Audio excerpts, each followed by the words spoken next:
Nous sommes jeudi et chaque jeudi, vous le savez, vous avez rendez-vous dorénavant avec la Brigade centrale de lutte contre la cybercriminalité. Avec ce partenaire, nous vous sensibilisons concernant les anarques liés justement donc, à la cybercriminalité. Criminalité du moins. C'est aujourd'hui, on s'intéresse aux achats en ligne. Oui, tenez-vous bien à travers justement les achats d'articles en ligne, les cyber-escrocs escroquent également donc des personnes. Nous allons vous donner des pistes de solutions et nous allons bien sûr terminer par les conseils. Ça sera dans la rubrique consacrée à la cybercriminalité. Mais bien avant, vous allez vous informer bien sûr et c'est à travers la revue de presse présentée aujourd'hui par Bébé Kodjo Kambou que nous allons retrouver tout à l'heure. Et juste après la revue de presse, vous aurez également la rubrique invité du jour. Aujourd'hui, nous parlons sport et athlétisme avec une compétition donc qui a sa phase finale qui va se tenir donc dans quelques jours. Nous en parlerons tout à l'heure. Alors, merci de nous suivre. Madame, Messieurs, bonjour à tous et bienvenue à ce nouveau numéro de l'émission Bonjour le Faso. Et pour commencer, allons à la découverte des Tengso Vandamba ou encore des chefs de terre.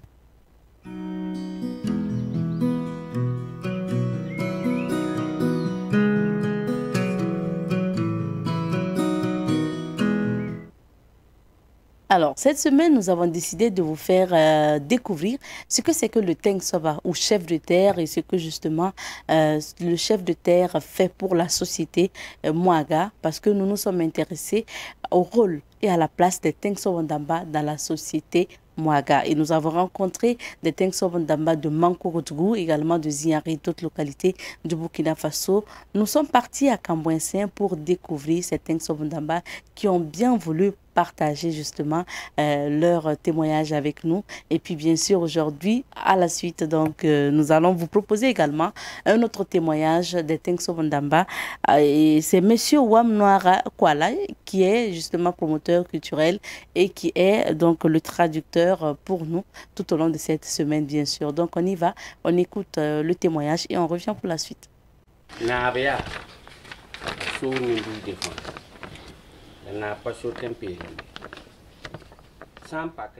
Donc, dans l'explication, la population, c'est le chef de village. La terre, c'est le chef de terre. Même si le chef de village a ses propres problèmes, il est obligé de venir voir le chef de terre pour résoudre ses questions. Donc, c'est ça la différence entre le chef de village et le chef de terre. Les deux cohabitent, se respectent, l'un résout les problèmes de l'autre. Mais ils sont différents. Les chefs de terre ne sont pas assis. Ils se protègent d'abord eux-mêmes et ils ont des activités. Par exemple, chaque saison, ils ont des rites coutumiers, des sacrifices qu'ils font, c'est saisonnier, pour eux et la population qui est avec eux. Seulement, quand les autorités ont des problèmes qui sont un peu plus que leurs possibilités, c'est du renfort qu'il leur faut aussi. À un petit problème, une petite réponse. Un grand problème, il faut une grande réponse. Et là, il faut le renfort des autorités pour qu'eux puissent agir aussi. Mais en réalité, on dit que c'est parce que les autorités aujourd'hui ne respectent pas les coutumes, les chefs de terre, qu'aujourd'hui nous sommes égarés. Si on respectait, puisque la coutume se veut une pureté, une vérité, une pureté et du respect. Si nous respectons cela et que nous ne faisons pas, nous ne commettons pas des péchés, même 10 personnes désignées par que le chef de terre peut combattre avec 1000 terroristes. C'est ce qu'il vient d'expliquer. Et deuxièmement, on élargit même pour dire qu'en fait, la réalité aujourd'hui, là, on ne considère pas les coutumes. On ne considère pas les chefs de terre. Ça, toutes les religions, la conclusion, c'est pour dire qu'en fait, les chefs de terre, ils ne spéculent pas. Ce sont des personnes qui travaillent pour la culture, qui travaillent pour la pureté, qui travaillent parce que c'est une tradition et que la terre ne se vend pas. Donc, à différence,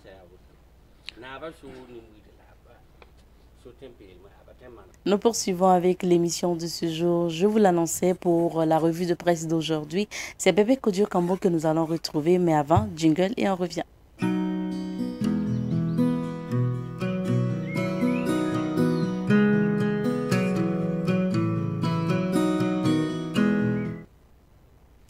Kambo est bien installé sur notre plateau. Bonjour à toi, Kambo. Bonjour Abzeta, bonjour à tous ceux qui nous suivent. D'accord. Alors, nous allons parcourir les différents journaux avec toi, le temps de revenir à la phase commentaire. C'est bien cela, Abzeta, et nous débutons par l'Observateur Palga. À la une de l'Observateur Palga, on lit « Retrait du Mali, Mohamed Bazoum signe l'acte de décès du G5 Sahel ». C'est à lire dans la rubrique « Regard sur l'actualité » à la page 5. Refondation de la classe politique. Nous devons nous asseoir pour voir ce qui plaît ou ne plaît pas aux gens. C'est selon Zéphirin Diabré, président de l'UPC. Insécurité dans la COSI, qui pour parler au nom de la province? Interrogation, donc réponse à trouver à la page 13. Plan intégré des communications, 550 enfants sensibilisés à l'éducation des filles. Institut supérieur privé polytechnique, opération de charme auprès des lycéens. L'ONAB, Bamboado, Emmanuel Désiré Tiamobiga, nouveau directeur général. Donc, c'est à lire au niveau du compte-rendu du Conseil des ministres à la page 2 de l'Observateur Palga ce matin.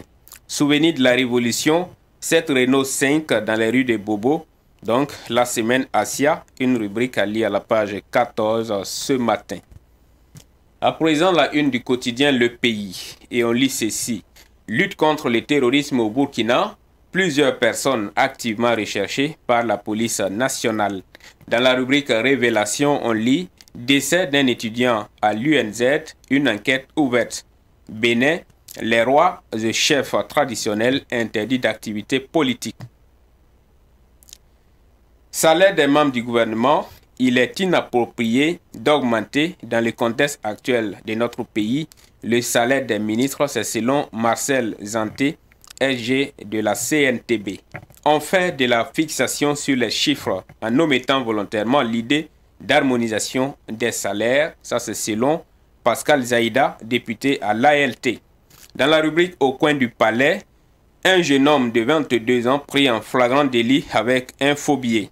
Conseil des ministres, les membres de la coordination nationale des comités locaux de dialogue pour la restauration de la paix nommés. Dans la rubrique Actu Foot, on lit Zamalek en colère, le président refuse de payer les joueurs. Donc Zamalek, c'est pour parler d'un club du football du côté donc de l'Égypte. Aujourd'hui au Faso, nous apprenons pour sa part à sa une, mort du G5 Sahel, pusillanimité de Barkhane, solde des comptes dossiers Terra. Quand Bazoum joue la réelle politique avec risque. CSC, Alexis Konkobo, démission du collège des conseillers. Festival de Cannes 2022, la problématique de la paix en Afrique sur la croisette. Rencontre UPC-MPP, Zef et Bala ont eu une pensée pieuse pour les mineurs de Perquois. Conseil des ministres, nomination des membres de la coordination des comités locaux de dialogue. Minefit, rapport sur la situation financière du Burkina Faso en 2021 et perspective 2022-2025. Emmanuel Désiré Tiamobiga, DG de la LONAB.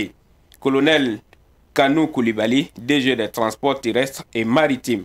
Assetou Bado, DG de Sidoya.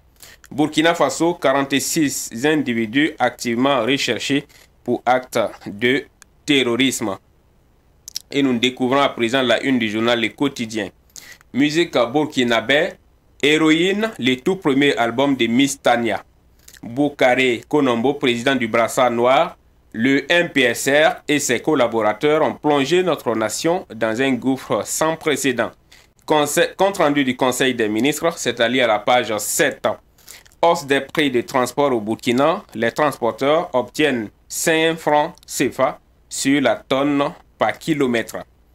Zéphirin Diabré à propos de la situation nationale, un peuple qui est attaqué par les terroristes et en même temps qui n'arrive pas à gérer le quotidien, cela pose problème. Et nous terminons La lecture des unes par le quotidien bobolais L'Express du Faso. Fait ou complicité de terrorisme, 46 personnes activement recherchées. Donc avec les photos à la une. Crise sécuritaire, l'UPC évoque la responsabilité de la classe politique avec le MPP. Et dans sa rubrique Autant le dire, l'Express du Faso nous apprend, vie chère au Burkina Faso, que c'est intenable. Pluie du 18 mai à Bobo, un arbre déraciné coince un automobiliste. Incendie à Houndé Gold Operation, les vraies raisons de la manifestation, les interpellations ont déjà commencé. Amity Meria, artiste, musicienne, chanteuse, tant que j'aurai la force, je vais continuer dans la musique. Donc voilà pour les titres des quotidiens que nous avons sous la main ce matin à Bzeta. Merci à toi, Kambou. Et retour sur quelques sujets. On sait, hier, c'était mercredi et le traditionnel conseil des ministres s'est tenu. Et est-ce qu'on peut revenir justement sur les grandes décisions ou les grandes annonces quand même de ce conseil des ministres? Alors, les grandes annonces du conseil des ministres d'hier ont porté essentiellement sur 5 points. Et le premier point, c'est l'incident de mardi dernier à Houndé, donc dans la mine donc, de Houndé Gold Operation. Et le porte-parole du gouvernement est revenu un peu sur le bilan des dégâts. Et il parle notamment de 7 blessés, de 30 véhicules brûlés, de 40 motos du personnel brûlés, de 10 engins miniers, pour parler donc des engins qui sont utilisés dans l'exploitation de la mine, et 13 magasins ainsi que 6 conteneurs donc, qui ont été brûlés. Donc voilà pour ce qui est le point des dégâts matériels. Heureusement, il n'y a pas eu de perte en vie humaine. On peut dire Dieu merci, même si les dégâts matériels également sont à déplorer puisque c'est énorme. Alors, le porte-parole du gouvernement, Lionel Bigot, parle de l'ouverture d'une enquête judiciaire, donc qui est déjà en cours, et des interpellations ont déjà été donc faites, selon ce qu'a dit Lionel Bigot au sorti donc du Conseil des ministres. Il est revenu également sur les faits ayant prévalu à cet incident. Il dit que tout est parti d'une occupation anarchique par les orpailleurs d'une partie donc du site de la mine industrielle, et suite à cela des discussions ont été engagées avec les autorités locales et ces discussions ont abouti à une injonction donc qui a été faite aux orpailleurs de libérer les sites en question, donc ce qui n'a pas rencontré l'assentiment donc des orpailleurs qui ont commencé donc à poser ces actes là. Donc voilà comment est-ce que tout est parti. Voilà. Et bon, le gouvernement est revenu aussi sur la situation dans la mine de Perquois, donc avec ces 8 mineurs toujours coincés sous la mine, si voilà, on peut le dire ainsi. L'information qui a été, ou la communication qui a été faite par rapport à ça, bon, c'est pas différent de ce qu'on a déjà entendu, puisque le mardi, il y a eu l'ouverture de cette deuxième chambre, en tout cas qui était la chambre de l'espoir, si on peut le dire ainsi. Donc la chambre qui a été ouverte et où on n'a pas pu donc retrouver les 8 mineurs donc coincés. Bon, le gouvernement a tenu donc à revenir sur cela et à informer l'opinion nationale de ce que l'opération de pompage des eaux se poursuit et on fonde l'espoir sur une troisième chambre de refuge qui se trouverait donc au fond de la mine. Donc, on va toujours croiser les doigts pour espérer qu'il y aura donc une bonne nouvelle peut-être dans les heures ou jours qui viennent. Même si, il faut le dire, il faut le reconnaître, l'espoir donc de retrouver ces 8 personnes-là est en train de s'amenuiser au fur et à mesure que le temps passe. J'imagine que ce n'est pas facile pour les familles et les proches de ces 8 personnes. Alors, le gouvernement a également informé l'opinion nationale de l'arrivée d'une délégation de la CEDEAO au Burkina Faso. Donc, une délégation de 16 personnes composée d'experts de plusieurs domaines, notamment militaires, sécuritaires, humanitaires et politiques. Alors, beaucoup de rencontres vont avoir lieu donc entre hier, aujourd'hui et en tout cas durant tout le temps que cette délégation va passer au Burkina. Il y aura beaucoup de rencontres avec des acteurs de différents domaines et les autorités burkinabées entendent communiquer toutes les informations utiles pour permettre à cette délégation d'évaluer la situation nationale, puisque il faut le dire, à l'échéance du délai qui avait été imparti au Burkina Faso pour fournir un chronogramme acceptable, ce délai du 25 avril, on avait vu ce communiqué de la CEDEAO qui disait que les autorités burkinabées avaient demandé plus de temps donc pour poursuivre les concertations, et ce même communiqué annonçait l'envoi des délégations au Burkina Faso et en Guinée. Donc on s'inscrit ici et dans cette logique. C'est une délégation qui arrive à la demande des autorités burkinabées pour évaluer la situation nationale, tant au plan militaire, sécuritaire, humanitaire et politique, pour voir la conduite donc, à tenir au sein donc, de la CEDEAO.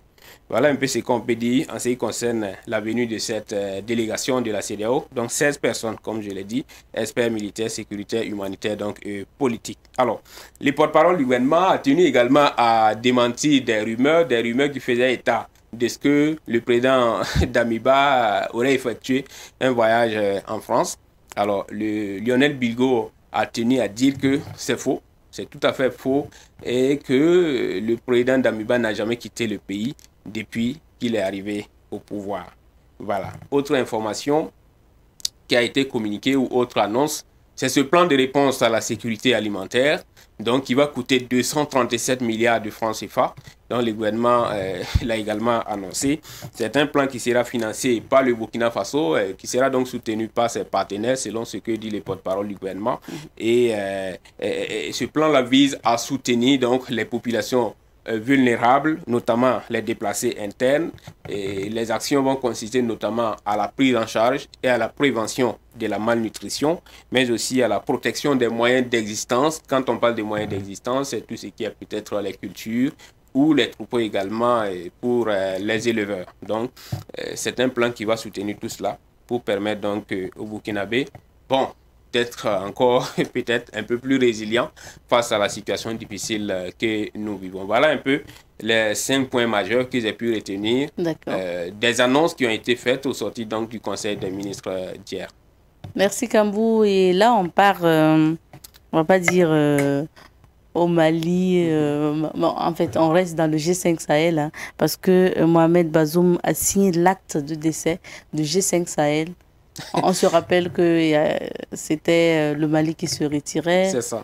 Là, bon. Alors, c'est une ironie, hein, et tous les journaux le reprennent. Beaucoup de journaux, en tout cas, l'ont repris ce matin.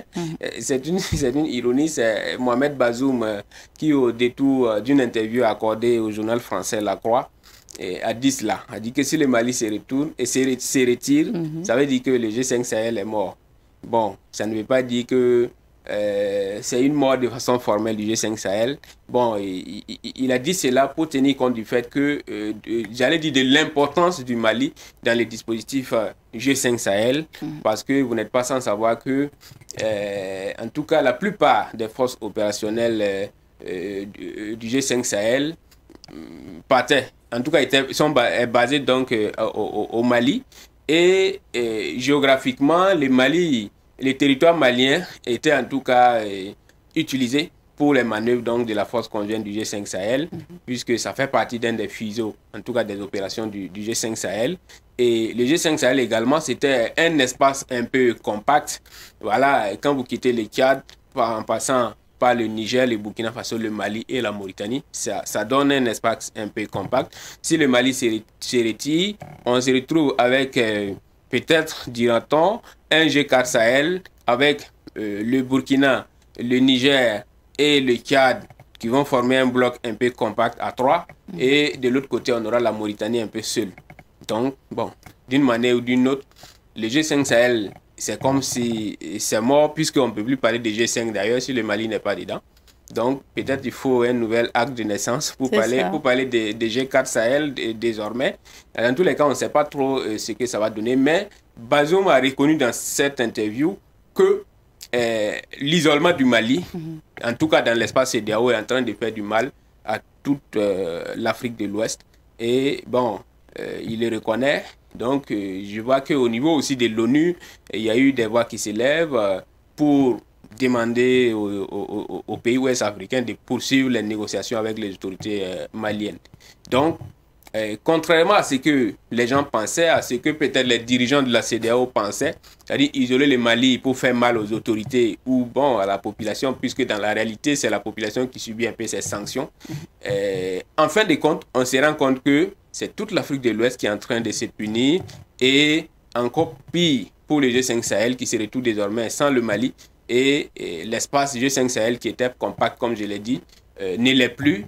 Et en termes du point de vue opérationnel, aujourd'hui, la force conjointe du G5 Sahel va avoir beaucoup de difficultés parce que déjà, peut-être qu'il faut déplacer, il faut déplacer certaines bases. Et le Mali qui se retire aussi de cette force, c'est un vide peut-être à combler.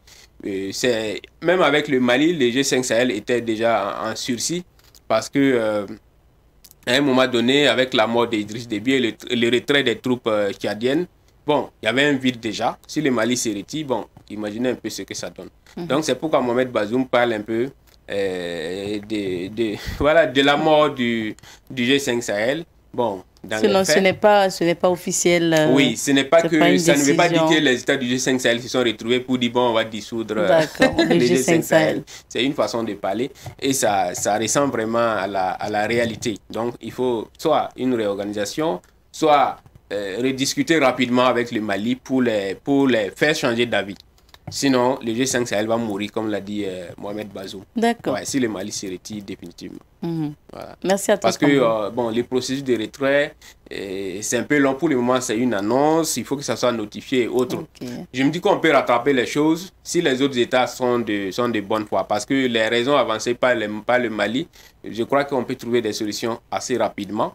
Parce que, comme on l'a dit également déjà sur ce plateau, le Mali se plaint un peu du fait que le 8e sommet des chefs d'État du G5 Sahel était censé se tenir à Bamako en février 2022. Et à l'issue de ce sommet, le Mali devait assurer la présidence en exercice du G5 Sahel. Maintenant, dans le communiqué du gouvernement malien, il était ressorti qu'il y a un pays de la sous-région qui disait qu'au vu de la situation politique au Mali, bon, ce n'était pas possible de tenir donc ce sommet. Et peut-être de confier la présidence en exercice du G5 Sahel au Mali. Bon, alors qu'actuellement, l'actuel président en exercice, c'est le président tchadien Idriss Déby, qui est aussi arrivé au pouvoir, en tout cas pas à l'issue d'un jeu démocratique. Donc, on se pose la question de savoir pourquoi Mohamed Idriss Déby du Tchad peut être président en exercice du G5 Sahel et pas Assimi Goïta, puisque les deux ne sont pas élus. Donc, c'est pourquoi le Mali parle un peu du fait que le G5 Sahel est instrumentalisé par une puissance extra-sous-régionale. Bon, sûrement pour parler un peu de la France. Et voilà. C'est pourquoi l'autre fois, je disais que chaque fois, on donne des moyens juridiques ou des raisons juridiques au Mali pour pouvoir poser certains actes. Voilà. Puisque le fait de ne pas tenir ce sommet-là, ce n'est pas fondé sur une base juridique parce que les textes de la CEDEAO et du G5 Sahel ne prévoient pas qu'en cas de coup d'État ou bien en cas de changement non constitutionnel du pouvoir, il n'y a pas possibilité peut-être pour un pays j'allais dire, d'exercer la présidence en exercice. Donc, si c'est sur des raisons politiques comme ça qu'on prend des décisions, bon, le Mali aura donc des raisons juridiques de se retirer et on met tout le G5 Sahel donc dans cette situation-là. Mais au-delà de tout, il faut savoir aussi que le G5 Sahel, comme on l'a dit, c'est un peu sous l'instigation de la France que cet organisme est né. Donc, la France aujourd'hui qui tend contrôler tout, vous vous souvenez un peu de ces sommets du G5 Sahel qui se tiennent à Paris et autres, ou à Pau. Donc, on pourrait s'attendre à ce que, en tout cas, le Mali se retire à un moment donné. Bon. Merci Kambou pour ces analyses et ces informations. Merci bien.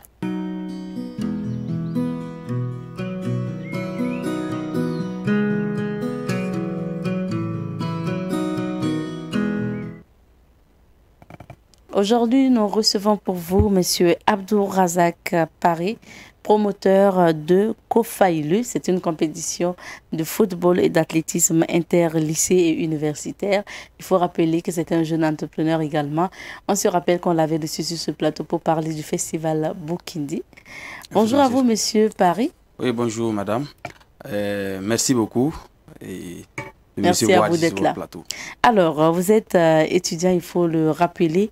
Et là, vous avez créé votre propre boîte et vous organisez justement des activités à travers votre structure. Est-ce qu'on peut commencer justement à parler de votre structure? Ok. Kofaulu, c'est une structure qu'on a mis en place depuis, ça fait 6 ans de cela. Parce que c'est ensemble avec quelques camarades où on était au lycée qu'il n'y avait pas assez de compétition en ce moment. Il n'y avait pas l'USBF, donc ils avaient stoppé l'USBF pour quelques raisons. Donc on s'est dit pourquoi pas ne pas organiser une activité, une compétition de football d'abord, ça ne compte pas le football, entre inter-lycées qui va nous permettre aussi de nous divertir et de permettre à nos camarades de mieux se connaître. Et dans ça, permet aussi une cohésion sociale entre les élèves et les étudiants. Maintenant, c'est avec le temps qu'on a eu à changer un peu la dénomination pour avoir une compétition de football et d'athlétisme inter-lycée universitaire, quand on a quitté les lycées, monté au niveau supérieur, au niveau des universités. Et maintenant, on a commencé au niveau de la ville de Ouaga et c'est devenu une compétition nationale. Ouaga, Bobo, Koudougou. Et après, quand on est étudiant et qu'on mène ces activités ou qu'on tient ce projet, est-ce que ça n'empiète pas vos études ou bien vous avez fini, vous êtes en période de stage? Parce qu'actuellement, oui, il est en période de stage et grâce à Dieu, pendant qu'on était aussi au lycée, on a mis notre boîte en place. Donc, en organisant aussi des activités, il y a un sacrifice. Donc, il faut accepter ce sacrifice. On ne peut pas avoir ça du jour au lendemain. Donc, en organisant, nous savons très bien qu'il y a des sacrifices qu'on doit mener.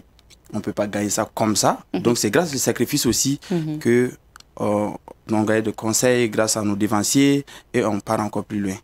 Il faut se sacrifier pour réussir dans les études et réussir l'activité. Alors, déjà, vous avez dit, c'est au lycée que vous avez décidé donc de créer cette compétition dénommée compétition de football et d'athlétisme interlycée et universitaire. C'est quand même la 5e édition. Oui, c'est la 5e édition. Est-ce que vous pouvez déjà nous présenter cette compétition concrètement? Il s'agit de quoi? Ok. Ça, c'est la 5e édition. On a commencé, ça fait 6 ans de cela, parce que lors de la pandémie au Covid, on n'a pas pu compétir. Donc, ça faisait que c'était un peu compliqué pour nous. Cette année, c'est la 5e édition. Donc, depuis la première édition, on a eu pas mal de difficultés. Mais nous-mêmes, on s'est dit que bon, il faudrait organiser ça comme ça pour se divertir. Parce que nous sommes vraiment amoureux du football. Voilà, donc on s'est mis ensemble, on a dit ok, on va organiser une compétition. On a organisé la compétition, la première édition, ça a pris, c'était au stade municipal. Donc une fois de plus, je remercie ceux du ministère du Sport et le directeur du stade municipal pour l'accompagnement, parce que sans eux, c'est vraiment très compliqué. Donc on a eu organisé la première édition, la 2e édition, la 3e édition, avec toutes des difficultés, parce que c'est pas du tout facile. Dans ce milieu, c'est pas du tout facile. Mais le fait qu'on a l'amour pour le football, on ne voit pas ça. On finit, il y a des petites dettes de gauche à droite. Mais l'année prochaine, l'année qui suit encore, on organise. Nous sommes dedans. Voilà, donc c'est ce qui fait notre force. Et le staff, vraiment, il y a une cohésion. Puis nous sommes jeunes. Tous les staffs, il y a moins de 27 ans, si je ne me trompe pas. Donc on se comprend. S'il y a des problèmes, on se gère. C'est-à-dire que face à face, on se dit la vérité, au fait. On se cache, on ne dit pas parce que toi, tu es le responsable. Et nous, on ne peut pas te dire la vérité. Donc c'est avec tout ça qui fait que nous, on a vraiment une capacité. Et plus avec l'amour qu'on a pour le football, qui fait qu'on organise une compétition. Problème. Bon, avec des difficultés, mais vous arrivez à organiser. Maintenant, une compétition qui va concerner les lycées et les universitaires. Comment, en fait, concrètement, vous organisez les phases de présélection, les autres phases, avant qu'on parle de la finale qui arrive bientôt? C'est simple, parce que nous, d'abord, on envoie des invitations des lycées et des universités, et après ça, il y a les inscriptions qui sont là, et on joue par phase de poule. Ouais, par phase de poule. Parce que 2 fois, il y a des années où on peut monter à 35 lycées, 30, 35. Et c'est nous maintenant de sélectionner. Parce que les lycées, qui est bon, je peux dire qu'ils n'ont pas de carte scolaire. Bon, on les dit d'envoyer les cartes scolaires, on donne des délais, mais on ne laisse pas les délais. Donc au niveau des universitaires aussi, c'est la même chose. Donc je peux dire, même l'année passée, on a eu plus de 36 universités inscrites, mais on a diminué. On était au niveau de. On a retenu 22. On a joué avec les 22. Mais là, les lycées compétissent entre eux, ensuite les universitaires entre eux, ou bien affirmatif, c'est ça. Mais cette année, on n'a pas pu joindre les lycées parce que le temps était un peu... Bref, donc c'était un peu compliqué. Voilà, donc pour cela, on a seulement maintenu ceux des universitaires, seulement que ça fait... C'est dans 3 régions qu'on doit jouer, donc on a seulement maintenu les universitaires. Donc l'année prochaine, on va se lever un peu tôt et aménager un peu plus de notre calendrier pour insérer encore plus les lycées dans la compétition. Intéressons-nous à l'édition de cette année. Par exemple, vous avez reçu combien d'équipes inscrites pour la compétition de cette année? Sur le plan national, je pense que ça dépasse à peu près la quarantaine. Ça dépasse la quarantaine parce que c'est Ouaga, Bobo, Koudgou. Et il y a ceux même de Kaya qui nous envoient une invitation, mais ça c'est l'année prochaine qu'on va se tenir vers ceux de Kaya. C'est-à-dire qu'en organisant avec ce nombre d'équipes-là, comme c'est par région, on a des staffs, on a des représentants dans chaque région. Ce qui fait que c'est plus facile pour nous de pouvoir gérer la compétition. C'est vrai que la tête au niveau de Ouaga, mais des fois on se déplace pour essayer de superviser les compétitions, les matchs. Parce que je vous rappelle même que les matchs sont officialisés par les arbitres de la fédération. Donc ce qui fait que il y a moins de problèmes qu'on gère au niveau des matchs. Donc, en étant aussi, comme ce sont des étudiants, ce sont des jeunes, on se comprend encore plus mieux, quoi. On se comprend vraiment. Il n'y a pas assez de difficultés. Il n'y a jamais eu de bagarre sur le terrain. Donc, on dit Dieu merci. Et là, pour la finale qui arrive justement bientôt, ces deux équipes, il s'agit de quelle équipe et quelle équipe? Effectivement, il y a deux équipes qui doivent s'affronter pour la finale nationale, ce dimanche 22 au stade municipal Issoufou Konombo. Après de 15h30, c'est l'université IM, l'Institut IM et l'université Norbert Zongo de Koudgou. Donc il y a ceux de Koudgou qui vont se déplacer pour jouer contre ceux de Ouaga, dimanche 22 à 15h30. Donc Koudgou contre Ouagadougou. Maintenant, pour les finalistes, bon, ceux qui vont remporter déjà la coupe, quels sont les prix que vous avez disponibilisés pour ces équipes?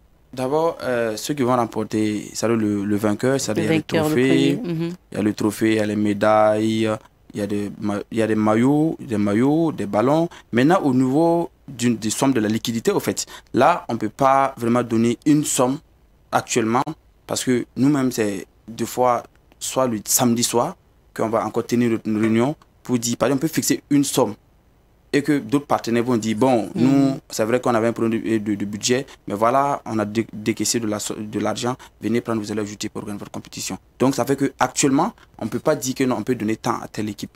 Donc, c'est le jour J maintenant qu'on me dit, voilà, la somme qu'on va donner au premier, au deuxième et les prix spéciaux. Mais donc, ça veut dire qu'au moins, le trophée, les médailles, et puis les maillots et ballons, ça, c'est disponible. Non, ça, c'est déjà disponible. Ça doit être disponible à notre niveau. Tout est déjà OK. Maintenant, c'est la liquidité. C'est la liquidité qu'on a donnée aux équipes pour les encourager, au fait, pour les encourager, pour les petits déplacements qu'ils ont eu à faire. Ça, on ne peut pas déjà donner une somme actuellement, parce que c'est comme je l'ai si bien dit, on ne peut pas fixer une somme. C'est avec les partenaires qu'on travaille.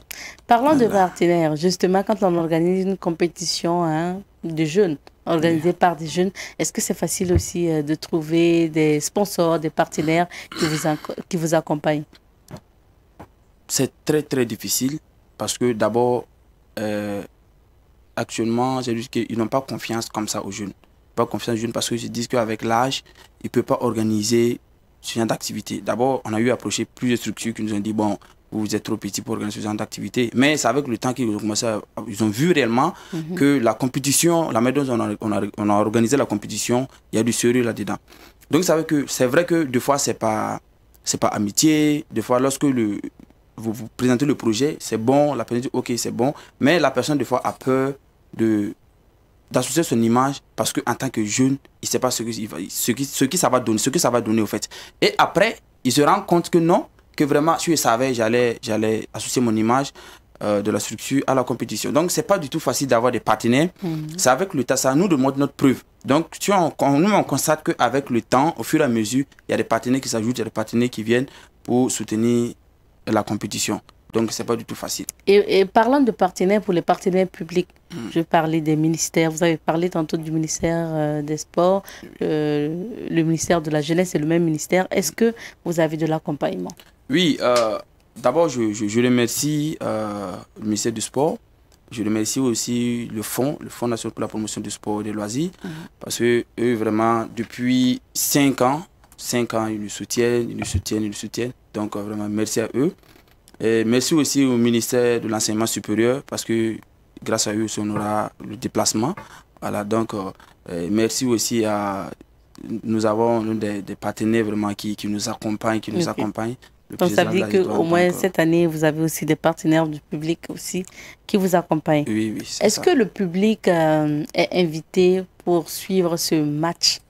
Affirmatif, oui, le public est invité parce que on organise la compétition, c'est permettre aussi à ces jeunes-là de pouvoir montrer leur talent.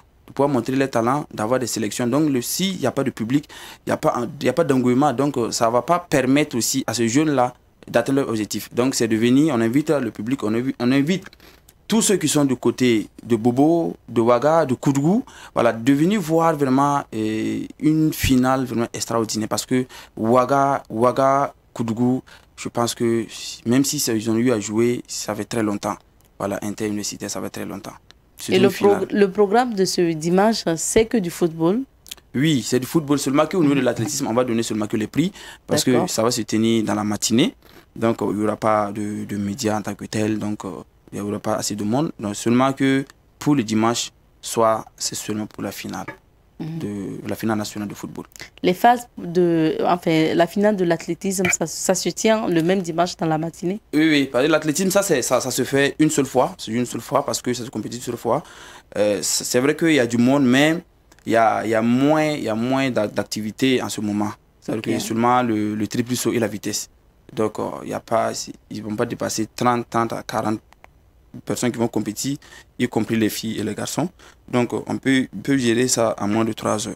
Donc, avant de se retrouver pour la finale, pour le football, quelles sont vos attentes de cette activité que vous organisez? D'abord, on invite la population à nous soutenir, très important. Et en plus, nous demandons vraiment aux partenaires d'accepter d'accompagner ces jeunes-là. Ces jeunes qui se battent et ces jeunes surtout qui organisent des activités. Parce que le sport, c'est pas du tout facile. C'est milieu, c'est très compliqué. Surtout sur le plan, dans la famille footballistique, il n'y a pas assez de personnes qui organisent ce genre de compétition-là. Donc nous, c'est notre apport pour le développement footballistique de notre pays. Voilà. Nous n'avons pas d'abord le financement, nous n'avons pas des sous pour pouvoir financer et créer plein d'activités, mais c'est ce que nous avons dans la tête. Et l'amour qu'on a pour le football, qu'on donne, qu'on apporte, on soutient le ministère du sport voilà, pour atteindre leurs objectifs au fait. Donc pour cela, c'est notre apport. Donc on va vraiment demander au ministère, à toute la ligne footballistique, et même sur la ligne aussi culturelle, de venir nous accompagner pour la compétition, pour la grande finale. Parce que lors de la finale, si on voit aussi vraiment les défensiers qui sont là, nos papas, nos grands frères, même les anciens footballeurs, ça nous donne encore plus de courage. Et en plus, ceux qui jouent le football, ceux qui sont là sur le terrain, ils vont encore se donner à fond pour vraiment décrocher plus de talent. On vous permet de rappeler en même temps la date et le lieu de cette finale avant qu'on se quitte. Ok, merci. La finale va se jouer ce dimanche 22 mai à 15h30 au stade municipal Issou Joseph Konombo.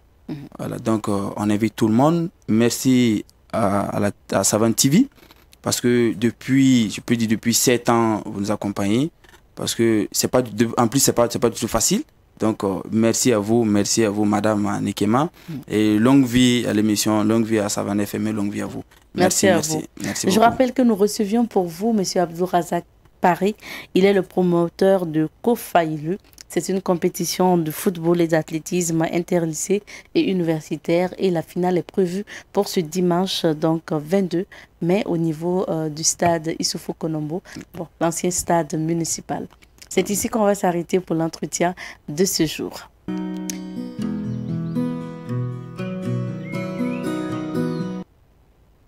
Aujourd'hui, pour vous, Monsieur Guesrima, Aimé Ouedraogo, il faut rappeler qu'il est du service de la communication de la Brigade centrale de lutte contre la cybercriminalité.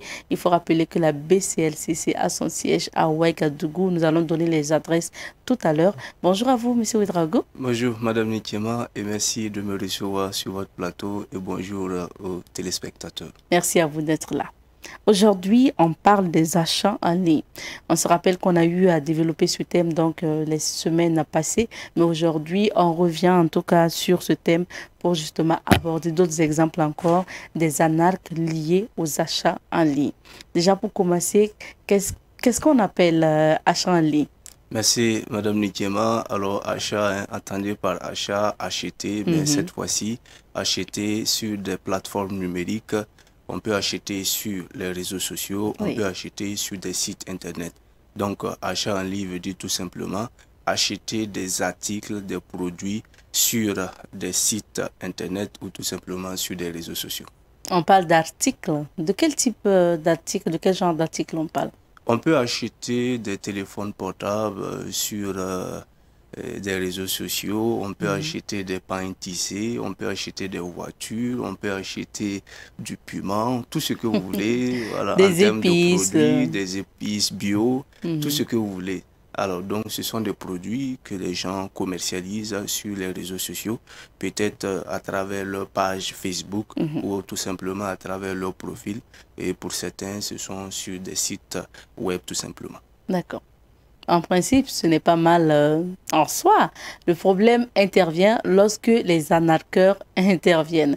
Comment justement ces arnaqueurs se servent justement de ces achats en ligne-là pour faire du tort quand même aux citoyens? Aujourd'hui, vous savez qu'avec l'avènement des réseaux sociaux, de plus en plus, les gens encouragent en tout cas ce type de commerce. Mais à côté, c'est développé une nouvelle forme d'escroquerie qu'on a baptisée les arnaques en ligne. Voilà, donc les cyber-escrocs ou les commerçants, les soi-disant commerçants ou les cybercriminels.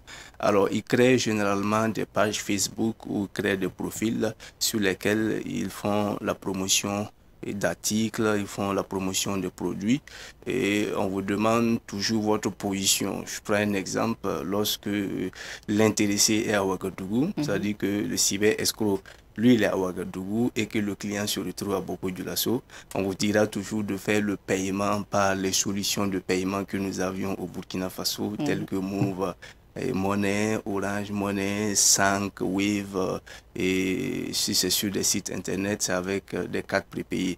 Alors, lorsque vous faites les paiements, et le cyber-escroc maintenant disparaît, ou en tout cas, il ne donne plus signe de vie, voilà, il disparaît tout simplement avec votre argent. Voilà, ils vous diront par la suite qu'ils vont vous envoyer votre collier par les compagnies de transport. On peut même aller juste envoyer peut-être du savon juste pour avoir le bordereau d'envoi. On fait une photo et puis on vous envoie. Alors, c'est pour dire tout simplement que le mode opératoire, c'est qu'ils créent des comptes, ils créent des pages sur lesquelles ils font la promotion des articles. Vous entendez par-ci, nouvel arrivage, il y a des chaises qui sont venues directement des États-Unis, de l'Allemagne, où le coût, en tout cas le prix est bas, le prix est très bas. Voilà, donc j'ai l'habitude de dire quand le prix est trop bas, ça sent l'arnaque. Voilà, donc les gens aussi sont intéressés quand ils voient, en tout cas sur les réseaux sociaux, ce type de publication. Voilà comment ça se présente de façon concrète. Alors, je propose, Monsieur Drago, qu'on parte à des exemples. Ça sera peut-être plus concret. C'est sûr qu'au niveau de la BCLCC, vous avez reçu des cas comme ça, hein. Après, on va s'intéresser justement au nombre, par exemple, de plaintes que vous recevez concernant ces arnaques en ligne, à travers les achats en ligne. Maintenant, est-ce qu'on peut relater quelques faits, quelques exemples pour les téléspectateurs? Pour les téléspectateurs, je crois que la régie va nous permettre de voir une image où on a interpellé des jeunes qui s'adonnaient à de telles pratiques. Ils avaient créé leur page Facebook baptisée, dénommée tout simplement Sapologie, sur laquelle ils faisaient la promotion d'articles, c'est-à-dire des habits, des chaussures. Vous savez que les femmes aiment des belles chaussures, et des accoutrements, des tenues. Voilà, donc ils vous disent tout simplement que eux, ils sont situés à Ouagadougou et que les paiements chez eux se font à travers les solutions de paiement dont j'ai cité tout à l'heure. Alors, lorsque vous envoyez de l'argent, Voilà, ils coupent tout contact avec vous. On a eu interpellé ces jeunes-là. Voilà, et quand ils expliquent leur mode opératoire, voilà, ils ont pu escroquer en tout cas pas mal de personnes et le préjudice s'élevait à plus de 10 millions de francs CFA. Voilà, donc voici comment les jeunes arrivent en tout cas à soutirer de l'argent, en tout cas aux honnêtes citoyens qui tentent généralement de payer les choses en ligne. Vous savez qu'avec l'avènement de la pandémie de Covid-19, les gens se sont plus lancés en tout cas dans ces achats en ligne-là et les cyber-escrocs ont profité en tout cas se faire les poches pour se faire beaucoup d'argent à travers en tout cas et c'est pratique. Et pour rester sur le cas de l'exemple que vous avez donné, le groupe, les sapologies ou... Oui, ils avaient voilà, une page Facebook dénommée la sapologie. Alors, pour le cas, parce que là, après, la suite, ça a été quoi en fait, puisque vous avez parlé d'interpellation? Oui, la suite, ils ont été interpellés, ils ont été entendus en audition, il y a eu des PV, ils ont été en tout cas, ils ont été déférés chez le parquet, devant le parquet, en tout cas pour répondre de leurs actes conformément, en tout cas aux lois en vigueur au Burkina Faso. Ça veut dire que c'est des articles que vous voyez, c'est bling bling, vous commandez, mais ces articles n'arrivent jamais. En réalité, vous ne serez jamais livré. En réalité, il n'y a jamais eu en fait de boutique en ligne. En réalité, il n'y a jamais eu de boutique. Alors, ils font le tour de la ville, ils font de belles photos devant les boutiques ou aux abords du goudron, ils font de belles photos et ils publient maintenant. Voilà. Maintenant, lorsque vous commandez, vous avez l'intention en tout cas de recevoir en tout cas votre colis, vous ne recevrez jamais votre colis parce qu'en réalité, il n'a jamais été question de commerce, il n'a jamais été question de commercialisation de produits. Voilà. Alors, on va peut-être essayer de voir avec la réalisation si on peut voir les autres images, parce qu'on sait qu'il y a une image où justement on retrouve voilà, ces personnes-là que vous avez interpellées, et même si très souvent vous essayez quand même de cacher leur visage, voilà, c'est pour préserver quand même le droit. Vous savez qu'il y a le droit à l'image au Burkina Faso, voilà, donc il ne faut pas peut-être, ils sont présumés auteurs d'une infraction et c'est le parquet qui décide. Voilà. D'accord. Il n'y a pas de souci, quelques soucis avec l'image. On reviendra au cours donc, de l'entretien. Monsieur Ouedraogo, vous avez pris la dernière fois l'exemple aussi de cette dame qui commandait les pains tissés. Oui, vous savez que avec aujourd'hui tout le monde s'habille en façon d'enfanie, donc en tout cas nous on donne l'exemple ici. Voilà, donc merci également de faire la promotion en tout cas des pains tissés. Voilà, donc généralement les gens s'intéressent à ce type de produit et il y a eu une dame qui avait créé une page Facebook sur laquelle elle en tout cas faisait la promotion des pains tissés et quand vous partez sur la page généralement le prix est en deçà du prix normal. Voilà, toujours c'est eux qui peuvent baisser le prix. Voilà, généralement les pains tissés tournent autour de 10 000, 8 000, 10 000 francs CFA. Mais lorsque quelqu'un vous propose le même pain tissé à 4 000 francs CFA, ça doit attirer votre attention. Donc il y a plusieurs personnes qui ont eu à commander avec cette dame. Et finalement, ils se sont retrouvés sans leur argent et sans le pain tissé en question. Donc, la femme a été interpellée par nos services et elle a reconnu les faits. Et bon, en tout cas, on a trouvé la formule pour qu'elle puisse rembourser, en tout cas, les dus des uns et des autres.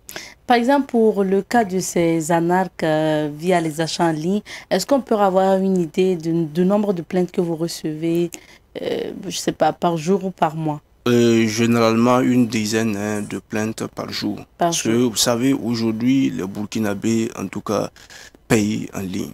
Il faut vraiment mentionner cela. Voilà, je ne sais pas, parce que ça permet, il y a beaucoup d'avantages en payant en ligne. Ça vous permet de gagner en temps. Bien sûr. Et ça vous permet également d'éviter, en tout cas, des déplacements inutiles. Voilà, d'abord, si vous devez aller au grand marché, vous allez prendre votre moto, vous allez mettre du carburant, ou c'est votre véhicule, vous allez mettre du carburant, vous allez aller au parking. Alors, vous allez déposer votre argent au parking, vous allez rentrer, il y a des démarcheurs qui vont vous accoster.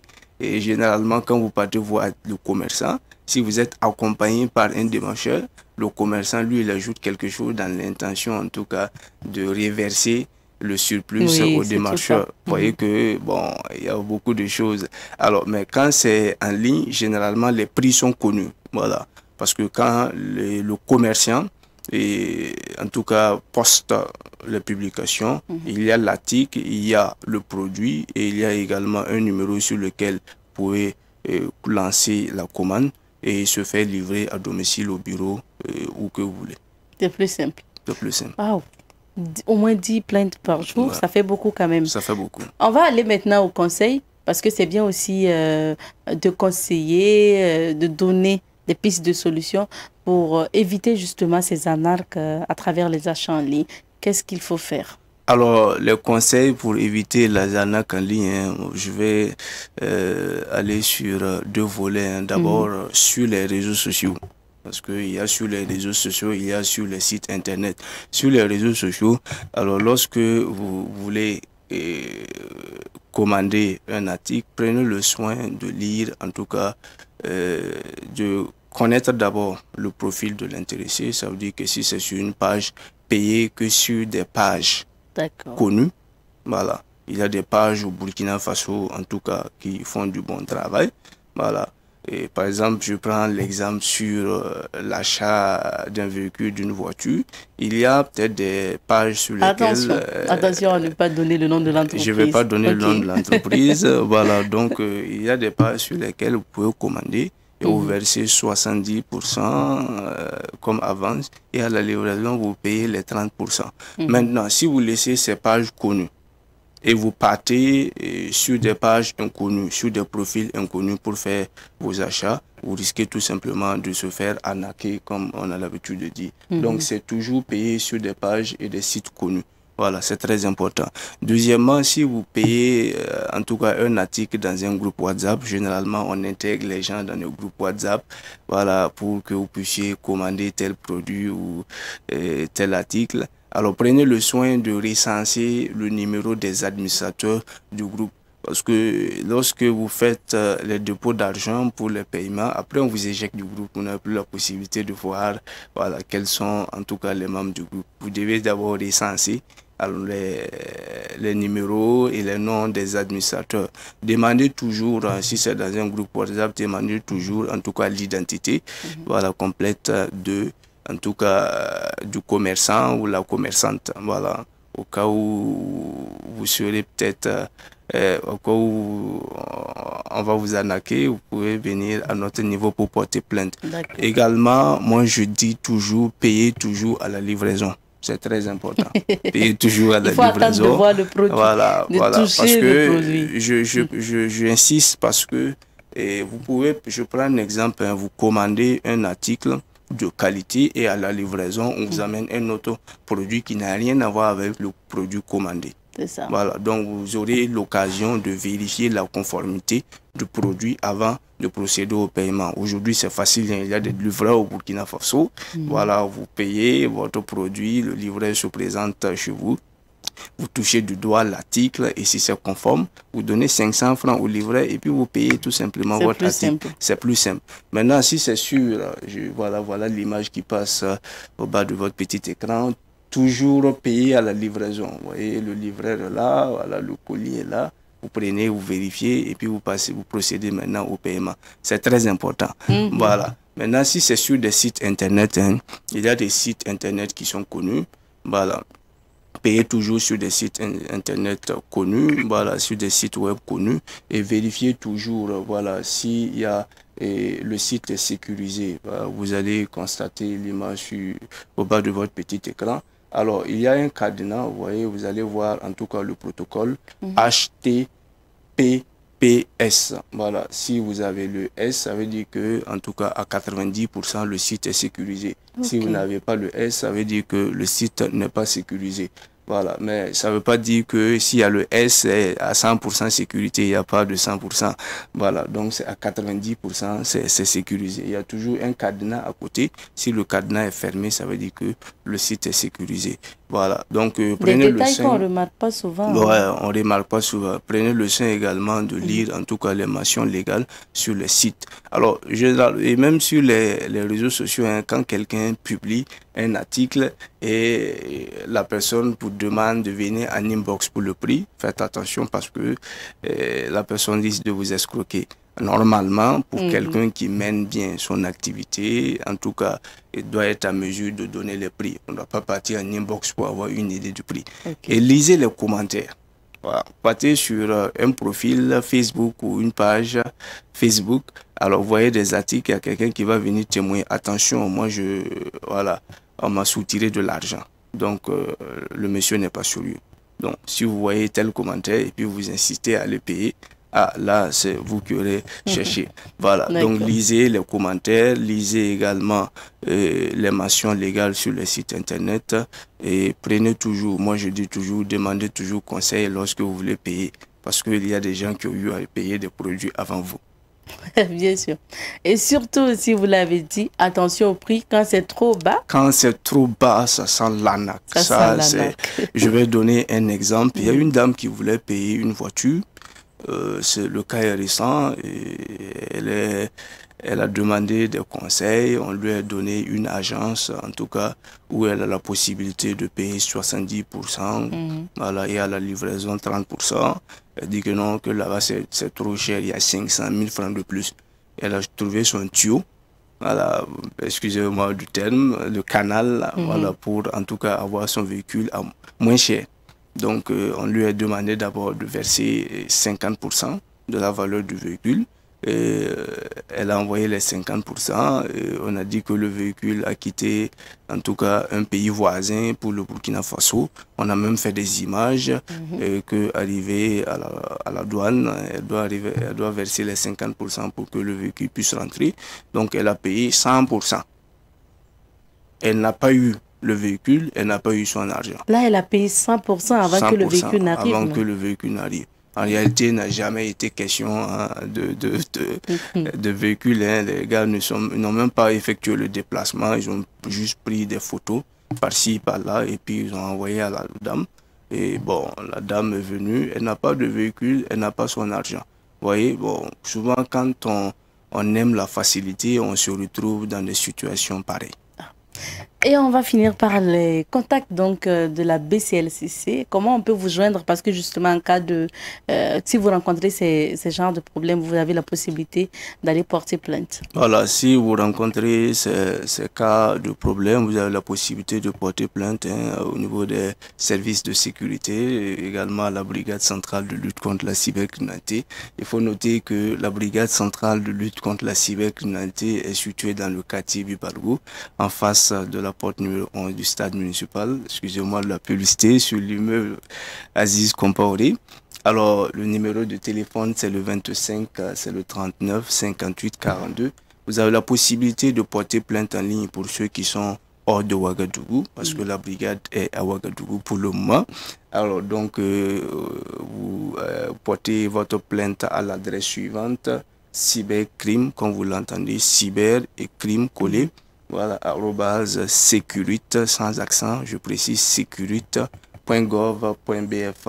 Également, la BCLCC dispose d'une page Facebook pour avoir en tout cas l'actualité, en tout cas sur cette page en lien avec la cybercriminalité et également nos conseils pratiques en tout cas pour se protéger sur Internet tout simplement.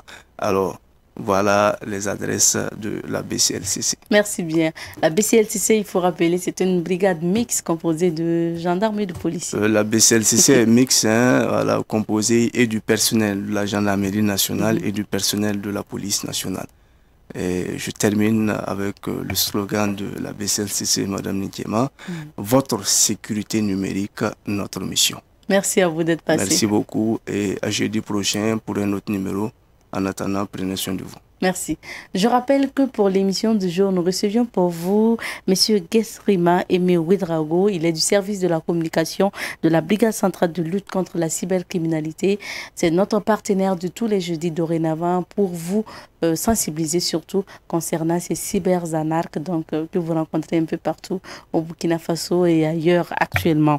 Pour la suite, nous allons revenir à la rubrique à la découverte 2 avant donc de nous quitter. Je rappelle que cette semaine, nous nous intéressons au Tengsobandamba ou chef de terre donc en français. Alors, appelé Tengsoba justement à Moré, le chef de terre dans la société Mouaga a un rôle spécifique. Selon les témoignages, l'origine du chef de terre remonte aux temps anciens et il était un des habitants qui vivait justement dans la brousse entre les collines et les animaux. Surtout, il vivait de l'eau de pluie, également donc pas des fruits et légumes naturels de la forêt. Par la suite, les hommes se sont organisés pour créer leur communauté et désigner un responsable. Alors, ils ont décidé de nommer ce responsable chef de la terre, donc le Tengsoba. Le rôle du chef de terre est de trouver des solutions aux problèmes de la société. C'est le chef de terre ou Tengsoba qui invoque les ancêtres et Dieu pour provoquer la pluie ou le vent.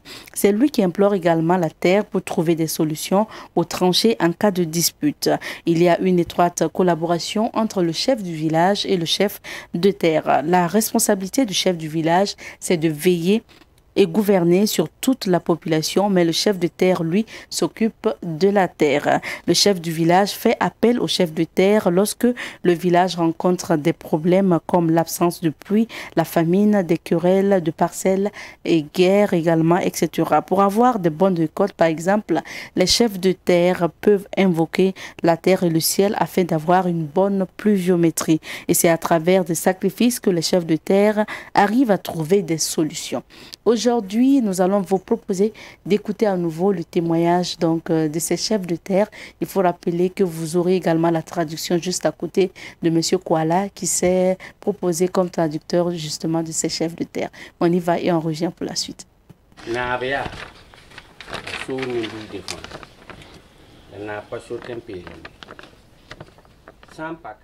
Donc, dans l'explication, la population, c'est le chef de village. La terre, c'est le chef de terre. Même si le chef de village a ses propres problèmes, il est obligé de venir voir le chef de terre pour résoudre ses questions. Donc, c'est ça la différence entre le chef de village et le chef de terre. Les deux cohabitent, se respectent. L'un résout les problèmes de l'autre. Mais ils sont différents. Les chefs de terre ne sont pas assis. Ils se protègent d'abord eux-mêmes et ils ont des activités. Par exemple, chaque saison, ils ont des rites coutumiers, des sacrifices qu'ils font. C'est saisonnier pour eux et la population qui est avec eux. Seulement, quand les autorités ont des problèmes qui sont un peu plus que leurs possibilités, c'est du renfort qu'il leur faut aussi. À un petit problème, une petite réponse. Un grand problème, il faut une grande réponse. Et là, il faut le renfort des autorités pour qu'ils puissent agir aussi. Mais en réalité, on dit que c'est parce que les autorités aujourd'hui ne respectent pas les coutumes, les chefs de terre, qu'aujourd'hui nous sommes égarés. Si on respectait, puisque la coutume se veut une pureté, une vérité, une pureté et du respect.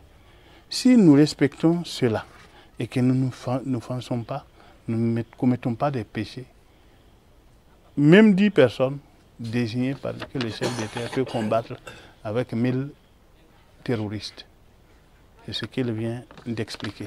Et deuxièmement, on élargit même pour dire qu'en fait, la réalité aujourd'hui là, on ne considère pas les coutumes, on ne considère pas les chefs de terre. Ça, toutes les religions, la conclusion, c'est pour dire qu'en fait, les chefs de terre, ils ne spéculent pas. Ce sont des personnes qui travaillent pour la culture, qui travaillent pour la pureté, qui travaillent parce que c'est une tradition et que la terre ne se vend pas. Donc, la différence est à Alors, vous écoutiez justement le témoignage des chefs de terre et vous avez écouté aussi la traduction de M. Kuala qui nous traduisait ce que justement les chefs de terre ont confié. Merci à l'équipe de terrain, donc à l'équipe qui était sur le terrain. Il s'agit notamment de Amadou Ouedraogo, Joël Compaoré, Laura et moi-même. Nous y étions justement pour rencontrer ces chefs de terre. Alors, point final pour l'émission d'aujourd'hui. Merci à vous de votre fidélité. À Bonjour le Faso, ne zappez surtout pas. Nous sommes de retour sur le bouquet Canal+, après une semaine quand même de problèmes techniques. Donc, vous pouvez nous suivre à nouveau sur le 255 du bouquet Canal+, sur la TNT, mais également sur la page Facebook de Savane TV. Il suffit tout simplement de taper Savane TV. Pour la suite, tout à l'heure à 10h, vous aurez les flashs d'informations en moré et en français. Et à partir de 11h, c'est l'émission Cadeau du jour avec Bintou Kindo et Honoré Onadia. Quant à nous, on se retrouve demain lorsqu'il va sonner 7h30 pour le dernier rendez-vous de l'émission. Bonjour le Faso en ce qui concerne cette semaine. En attendant, portez-vous bien et on se dit, tschüss.